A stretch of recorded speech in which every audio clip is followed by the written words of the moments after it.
semana passada eu pedi um trabalho para vocês, que era para que vocês me definissem quem é Deus. Quem é Deus?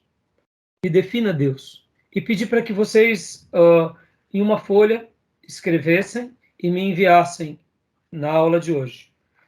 Quem fez vai ganhar um ponto extra. Quem não fez, não era aquele trabalho obrigatório, mas, querendo ou não, só o seu sacrifício eu vou estar considerando.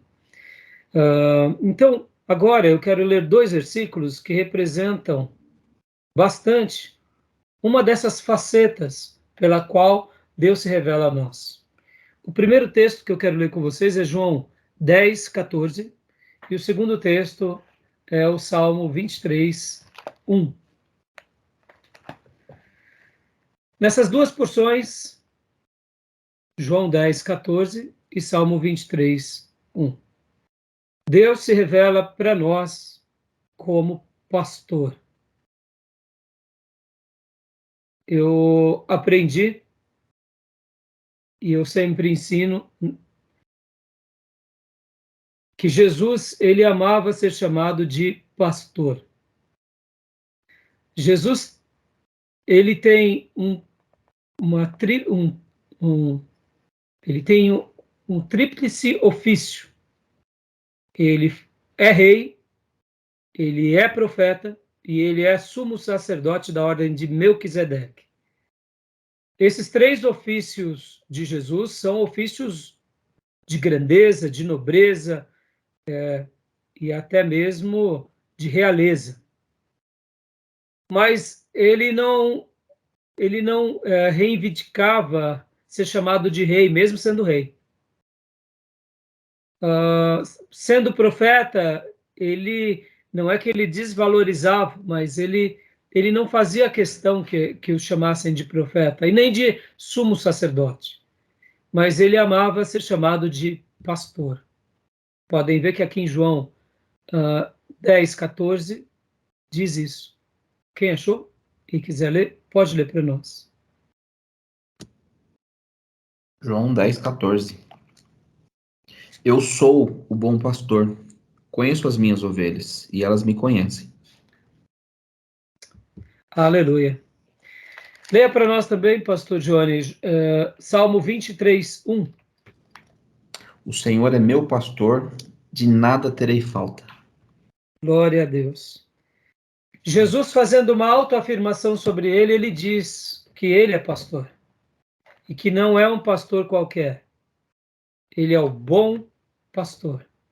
E Davi, falando sobre Deus, Davi se coloca como ovelha e ele prestigia o seu Deus como pastor. Agora, olha que interessante. Possivelmente, Davi deve ter escrito esse salmo ainda quando ele era um pastor de ovelhas. Mas imaginando que ele possa ter escrito esse salmo na sua velhice, que é uma hipótese real também, a gente não sabe quando foi que ele escreveu esse salmo. O Salmo 3, imaginamos quando ele escreveu, foi quando ele fugiu de Absalão.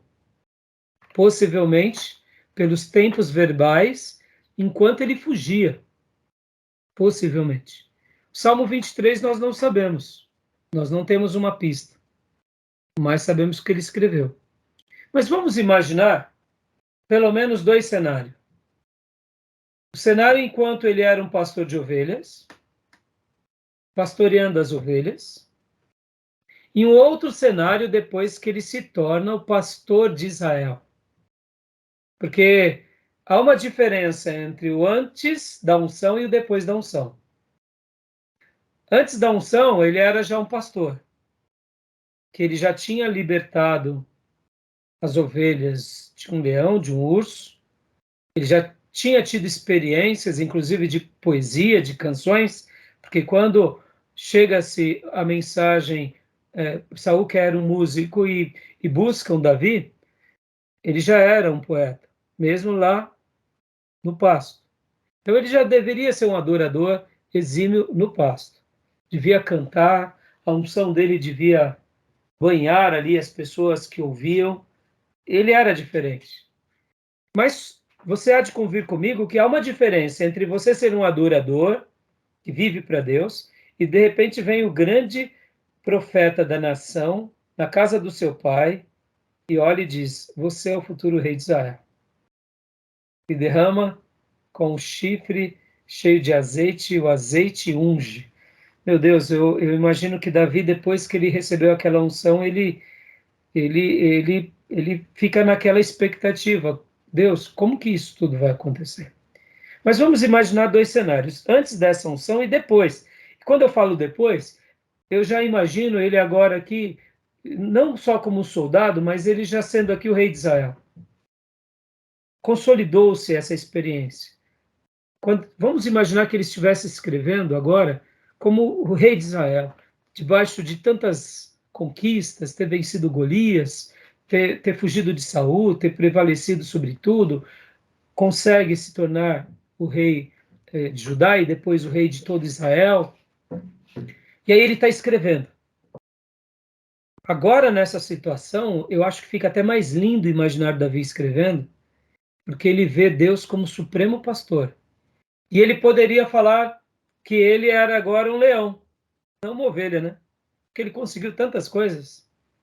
Mas não, ele se considerava o quê? Uma ovelha. E imaginando que ele tenha escrito essa poesia sendo o rei, e aqui vamos melhorar até um pouco, na sua velha idade, ou seja, ali perto de morrer, vamos supor que essa poesia nasce na pena dele lá no finalzinho da sua vida, e ainda ele se considerando uma ovelha desse pastor supremo, fica muito mais lindo imaginar esse rei que viveu tantos milagres, que viu tantas promessas, que Deus tinha dito para ele que a linhagem dele seria uma linhagem abençoada, que Deus daria o templo, que faria coisas extraordinárias pela linhagem dele. E ele, mesmo assim, como velho, indo para o túmulo, louvando a Deus como supremo pastor e ele como uma ovelha. Fica muito mais lindo imaginar essa cena, né? E por que eu estou falando isso? Porque o nosso irmão Felipe Reis pregou esses dias atrás, na quarta-feira passada, sobre esse salmo, e eu achei tão lindo quando ele disse isso, que Davi se considerava um pastor. Ele poderia Davi se considerava uma ovelha. Ele poderia ter se considerado um leão, e não fez. Então, quis aqui destacar a palavra de Jesus como pastor, porque ele se autodeclara como o bom pastor, e quis agora pegar as palavras de um servo de Deus, independente do momento. Se foi no começo do seu ministério, se foi ali durante ainda o reinado de Saul, ou mesmo depois que ele foi colocado como rei, ele via Deus como pastor e ele como ovelha do seu pastorado. Tá bom, meus irmãos? Joia? Deixo essa breve reflexão para vocês. E agora vamos falar então sobre a pergunta da semana passada, né? Antes de entrarmos para o capítulo 9 e o capítulo 10. Quem é Deus? Lembram que eu disse que eu ia trazer uma definição para vocês, que era uma das mais lindas? E aí ele conclui: esta é a ideia cristã de Deus. E aí essa é a definição, é o suprassumo da definição de Deus. Deus é espírito pessoal, perfeitamente bom, que em santo amor cria, sustenta e governa tudo. O que vocês acharam?